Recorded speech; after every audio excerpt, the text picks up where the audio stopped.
भैया मरहूम हैदर अली जुगनू जी का गुरु जी का कार्यक्रम हो जाए तो जन सैलाब की गिनती नहीं।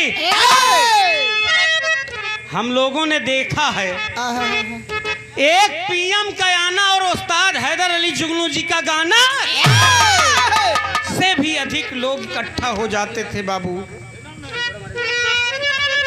वही गाँव अरे राम अरे के लिखा वही गोरी पतिया हैदर चच्चा गाँव है। अरे लिखा वही गोरी पतिया अरे पिया परदेस हो लिखा वही गोरी पतिया पिया परदेस हो पिया परदेस लिखा वही गोरी पतिया लिखा गोरी पिया परदेस हो लिखा गोरी पतिया पिया परदेस हो लिखा गोरी पतिया।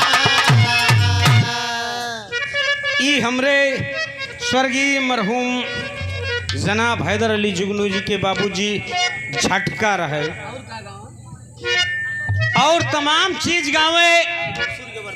अरे घुसूरी गवा बरीधा ननकौआ रतौंधिया जीजा शीर्षक में गाए। अरे की घुसूरी गवा बरीधा अरे सरी आई मझारी घुसूरी गवा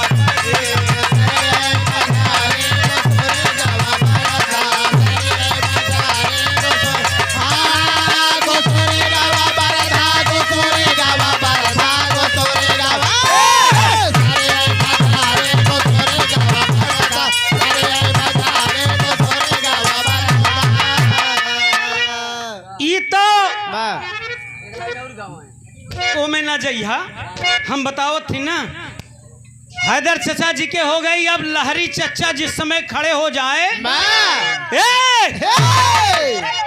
अरे कि बच्चे हो अभी कल के अरे सच्चे हो अभी दिल के बोलो लड़के मरोगे कि भाग जाओ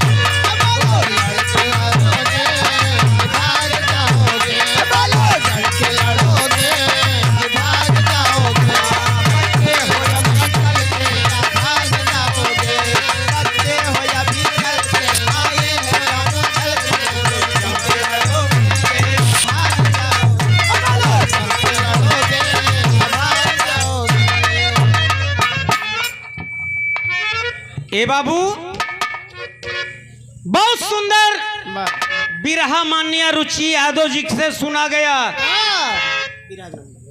भक्त भगवान की परीक्षा नारद जी बहुत बुद्धि लगाए।